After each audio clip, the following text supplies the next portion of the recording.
नमस्कार, मी संध्या देसाई. एसबी पंचांग ह्या युट्यूब चॅनेलवर सर्वांचे सहर्ष स्वागत.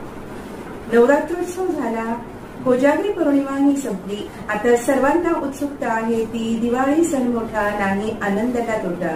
अगदी त्याप्रमाणेच दिवाळीचा सण अश्विन कृष्ण त्रयोदशी म्हणजे धनत्रयोदशी पासून चालू होणारे 5 दिवसांचे महत्वाचे सण म्हणून आपण साजरे करतो.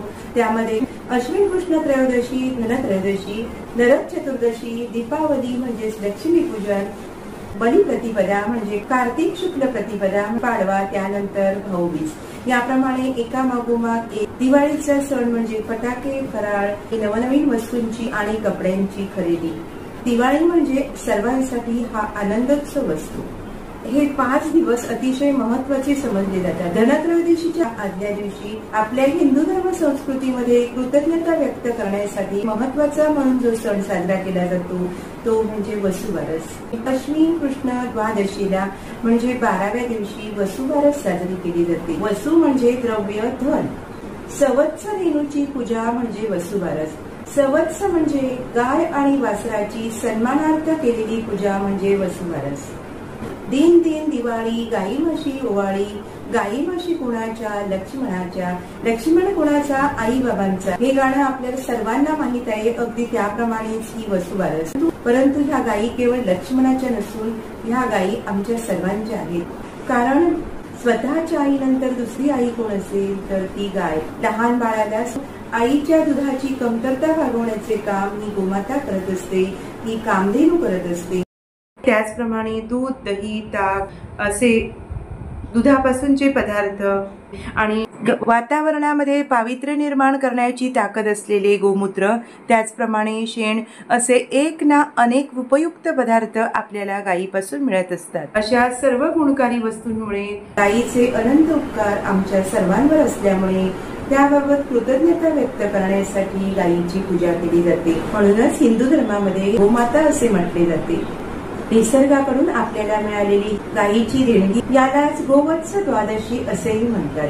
गाय आणि वासराच्या सन्मानार्थ ही पूजा केली जाते म्हणून गोवत्स पूजा असेही म्हटले जाते. वसुबारस का साजरी केली जाते हे बघूया. याबाबत अशी कथा सांगितली जाते. ज्यावेळी देव आणि दानव यांच्यामध्ये समुद्र मंथन झाले त्यावेळी 5 रत्ने बाहेर आली. ती 5 रत्ने म्हणजे 5 कामधेनू होत्या आणि त्यापैकी एक कामधेनू म्हणजे नंदिनी गाय. नंदिनी गायी प्रित्यर्थ ही पूजा केली जाते. गायीची पूजा कशी करायची ती बघूया. यामध्ये फक्त गायीची पूजा करायची नसून सवत्स रेणूची पूजा करायची आहे. म्हणजे गाय आणि वासरू या दोघांचीही पूजा करायची आहे. ज्याचे घरी गाय तेथे विठ्ठलाचे पाय. अगदी त्याप्रमाणेच सर्व शेतकरी बांधव गायीची संध्याकाळची पूजा करतात. घराच्या बाहेर अंगणामध्ये सारवण करून रांगोळी काढली जाते. अंगणामध्ये गायीला आणून तिचे पाद्यपूजन केले जाते. तिच्या गळ्यामध्ये हार घातला जातो. हळद कुंकू लावून पूजा केली जाते. औषण केले जाते. आजच्या दिवशी तिला बाजरी आणि त्याचप्रमाणे गुळ खोबरे हा नैवेद्य दिला जातो आणि चाऱ्याचा घास भरवला जातो. ज्यांना हे शक्य नसते ते गोशाळेमध्ये जाऊन गायीची पूजा करतात. तर काही ठिकाणी घरामध्ये धातूच्या मूर्तीची पूजा केली जाते. ते सुद्धा शक्य नसल्यास पाटावर चित्र रेखाटून पूजा केली जाते. आता ही पूजा कशा प्रकारे करायची ती बघा. संध्याकाळी शक्य नसल्यास आपल्या वेळेप्रमाणे गायीची पूजा करण्यासाठी जाऊ शकता. आता मी स्थानिक मंदिराच्या बाहेर जी गाय उभी केलेली असते त्या गायीची पूजा करणार आहे. यामध्ये सर्वप्रथम गायीचे पाद्यपूजन करावे म्हणजेच गाय आणि वासरू यांच्या पायावर पाणी वाहावे. त्यानंतर हळद कुंकू वाहून गायीच्या अंगाला स्पर्श करावा. गायीच्या गळ्यामध्ये फुलांचा हार घालावा. हळद कुंकू लावून गायीचे औषण करावे. वसुबारस पूजेमध्ये गायीला बाजरी तसेच गुळ खोबऱ्याचा नैवेद्य द्यावा. घास भरवावा आणि फुलांची माळ गायीच्या गळ्यात घालून प्रदक्षिणा घालून गायीची पूजा करावी. आणि संध्याकाळी आपल्या घरामध्ये पहिली पणती घरच्या देवाची, दुसरी कुलदेवतेची, तिसरी ग्रामदेवतेची आणि चौथी पणती गायीच्या गोठ्यात लावली जाते. परंतु आपल्याला ते शक्य नसल्यामुळे आपल्या घरी जी धातूची गाय आहे त्या गायीची पूजा करावी. तिच्यासमोर पणती लावावी आणि ही वसुबारस पूजा करून गायी प्रित्यर्थ कृतज्ञता व्यक्त करावी.